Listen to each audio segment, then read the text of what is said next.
I've been reading this book, Life at the Bottom by Theodore Darpimple, something like that. So he basically says the reason people's lives suck is because of boredom. What he talks about is some people notice this in their teens, in their 20s, but most people kind of get the gist of it in their 30s, where they look back on their life and they go, oh my God, I should have been, doing well in school. I should have been trying to progress, but instead I just really did nothing. And really what nothing means is you always pick the path to least resistance. Like if you're not where you want to be, it's because you decided to let me do something that's like less strenuous. Less strenuous means, let's say for example, instead of waking up and going out and working out, you decided to sleep in. Instead of opening up a book, you decided to watch some TV. Instead of socializing with friends, you decided to go and smoke some pot.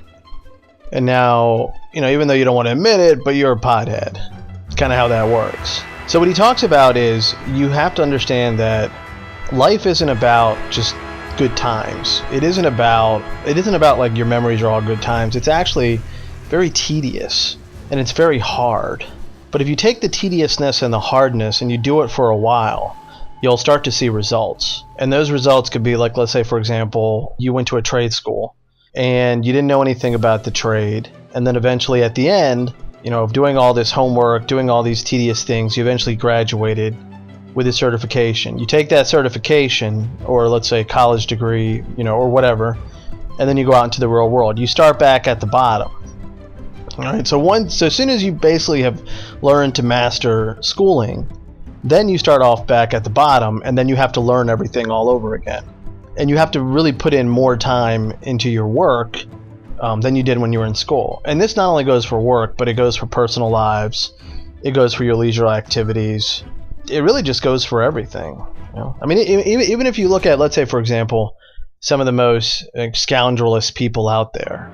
And I'm not talking about, like whoever. Like if you look at, for example, like the religious right, like hardcore liberals, right? What do all these people have in common? They've all worked really, really hard to get to where they want to be. They're all very conniving. Their concentration and their focus is to gain power. I feel like many people assume that those people at the top are going to give them power. But in fact, those people will never ever give you the power that they have. The way it works is they might make a system that says, okay, like the welfare system, we'll give you money, but we're not going to give you enough money that you can live on comfortably. So you could work, but guess what? If you work, we're going to take your welfare away. All right. So if you work and let's say you make $30,000, we're going to take that welfare check away. We're going to take your food stamps away. So then what's the incentive of working? Because I can just get that stuff for free.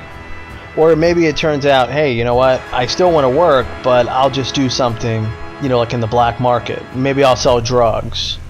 Maybe I'll become a bookie or something. I mean, I don't know. You just do kind of like whatever. So I think that's the reason why a lot of people are not successful, because they don't focus and concentrate on what's important.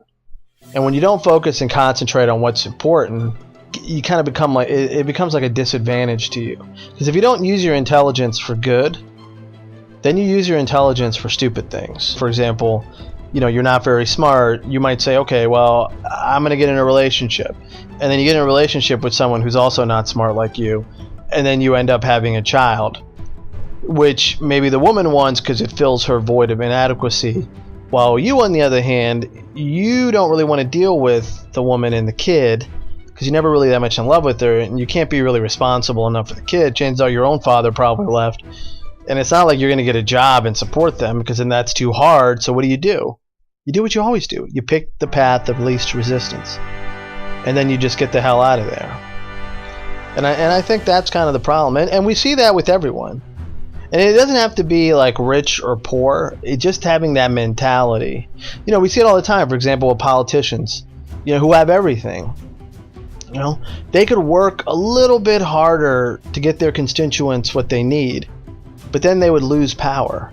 They'd become unpopular in the party. They might not get the money that they, through like contributions, that they usually would, because they're not thinking like everyone else. So I think the answer to everyone's question is, you just have to focus on something. And you put all your energy and all your time into that, and you don't let anybody let you kind of get off course. If you can do that, then you can be successful.